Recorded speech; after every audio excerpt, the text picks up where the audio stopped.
Alrighty, so this is some of the reasoning that we chose this van and why we're using this particular setup.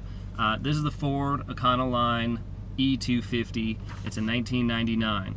The great thing about this van is it has a four-wheel drive conversion kit, which is factory rated through Quigley 4x4 systems. They do 4x4 systems for emergency vehicles, government, military, all that kind of stuff. So that is what really set this thing apart. The four-wheel drive versus only being two-wheel drive, or the Chevy or GMC all-wheel drive. All-wheel drive is definitely not four-wheel drive. It is not as good. You don't have the extra gear reduction with the transfer case, so you're still limited to 4 speeds or 5 speeds depending on your transmission. You do not have that lower gearing, and the traction is just not the same. There's nothing that compares to a solid front end 4x4 system that's just like a pickup truck. So some of the things that we got going on here, this van has 141,392 miles on it. These Ford vans with the 5.4 liter V8, you know, they can get 400,000 miles on them. So this thing's really just getting broke in. I think it's going to last a long time, and it's going to be able to put up with, you know, the heavy duty day-to-day work that we're going to be able to do with this. So I'm going to go ahead and read off some specifications here. Basically, we got horsepower, 255 horsepower, torque is 350, fuel economy is city 11 miles, highway 16, average combo is going to be 13 miles per gallon, which is okay. You know, it's nothing too big, nothing too bad. It's about what you're going to get out of a V8 that's fully loaded down all the time. The 6-liter Chevy or GMC motors get terrible gas mileage. They just suck fuel like crazy. So the fuel type is gas. Valves per cylinder doesn't matter. Automatic. Fuel capacity is going to be 35 gallons. Wheelbase is 138 inches. That is something to keep in mind too, because the shorter wheelbase on this actually allows you to turn a lot sooner or a lot quicker than the Chevy and GMC vans. The Chevy and GMC vans have that longer wheelbase. Does make for a little bit better ride, but it's also a terrible van to try and turn around in tight parking areas or city parking. It increases your turning circumference quite a bit. Overall length is 211 inches. Width with mirrors is 79 inches. Height, this one's a lot higher, so that doesn't matter. Curb weight is going to be 5,340 pounds. Turning radius is 46.7 feet. The standard axle ratio is 3.73, but when they do the full drive conversion, this van actually is down to 410, I think. Maximum governed weight rating 7,200 pounds. Towing rating 7,500 pounds. That's actually wrong. It actually says in the door that the maximum weight rating GVR is 8,600 pounds. Payload and base capacity 2,125 pounds. Headroom is going to be 42 inches. There's 230.1 cubic feet of space available in here. So with that out of the way, let's go check this thing out and take a look around. First thing I want to show is that we put this cage in here.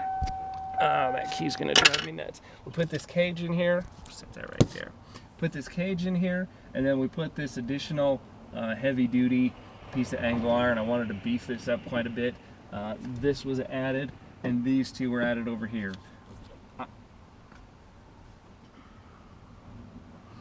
I'm gonna have to go ahead and cut these off. I just wanted to get this review out of the way. These are my everyday tool pouches. I just put a piece of steel right there. These are the most common ones that I grab, you know, every day. Down here we got the filing cabinet, just to keep some paperwork and stuff in there. And then again we have that big huge piece of angle iron right here. This is where the subfloor met with the carpet right here. This is our 5/8 OSB board, and it's been coated with the deck liner. We got the same thing up here all the way through. So we've got lots of reinforcement and lots of extra parts and pieces to beef this thing up quite a bit. We'll go ahead and step out and check out the front of this thing. This is what I was talking about. Sure Track van. This is four-wheel drive from Quigley Incorporated, Manchester, Pennsylvania. This is they will only put four-wheel drive systems on a brand new van, and then Ford will actually treat that as it was almost like it was from the factory. So we got the Triton V8, we got the 5.4 liter, coil sprung, rides great. The one thing that I really did not like about the Chevy van that we had is it was always going through front end parts constantly. This is a much heavier duty setup. This is a heavy duty pickup truck style setup, so it's going to deal with the weight a lot better, and it's actually going to drive better. It rides better.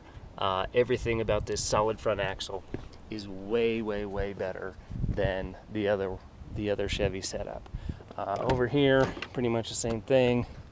Cords. Now, this is part of the customization that we've done with this van here. Go ahead and set that down right there.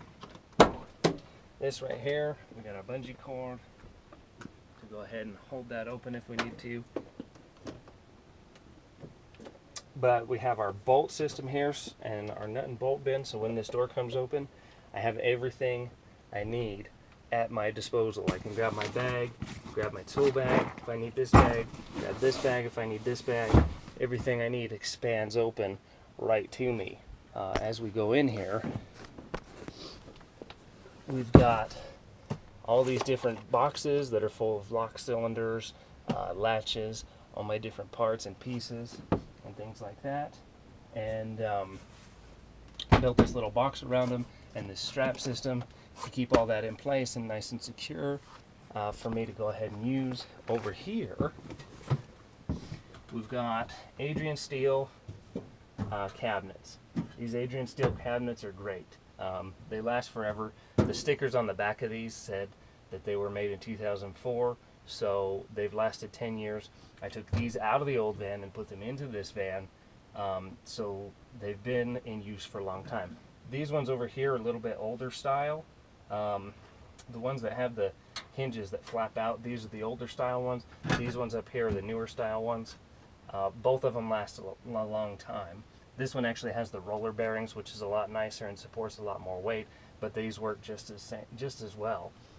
Got some storage space back here for some long tools, drills, all that kind of stuff goes in there. Again, all with this deck lining. This stuff is super tough, super resistant to water, moisture, scuffing, any of that kind of stuff. You really can't hardly wear it out. So then we'll come back here. This is my extra boneyard here for lock parts and pieces, and then we have extra locks in there. The reason I have that is because I need to keep this right here completely full at all times so nothing rattles around. If you don't have it completely full, this stuff falls out of here, but when it's jammed in there nice and tight, then you don't have that issue. We don't have that problem. Hopefully the sun's not into that camera too bad. Then I got my other key machine. We'll probably have a better spot for that soon, but that's my key duplicator right there. That's just going to stay right there. And then all of my key blanks right in here. Key blanks. Nice and easy access. Lever sets all in here. Adams Wright stuff here. Deadbolts.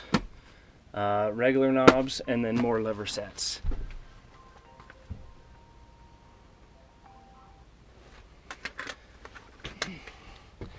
Back here we have the stuff to get into vehicles, my work bag, toolbox, and HPC Blitz key machine. So I can come up here, and I'm going to try and get that camera out of the sun as much as I can. I can come in here, and I can make a key here.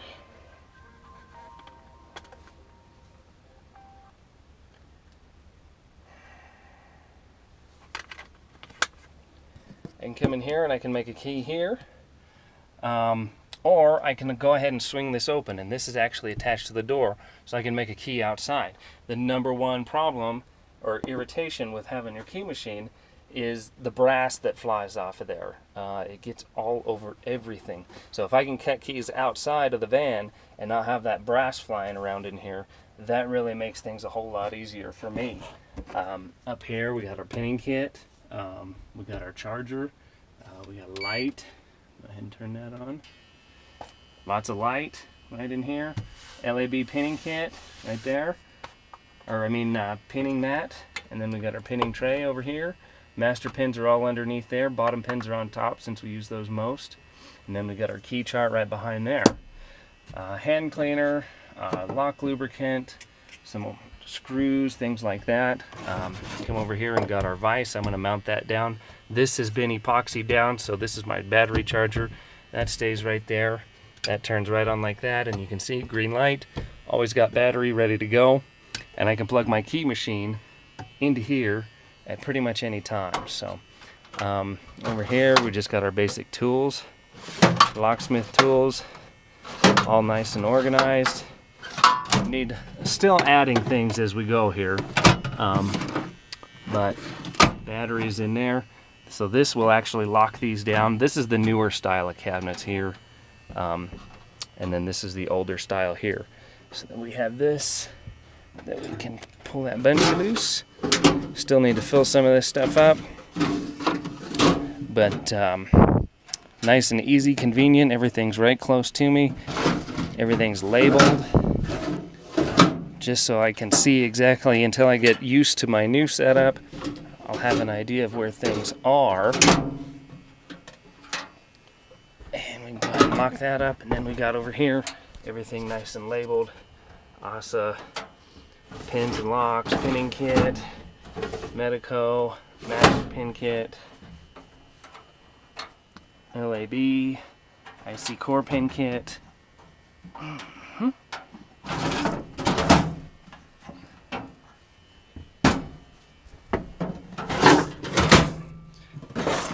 And safe deposit key parts. You can see these older drawers are a little bit more difficult.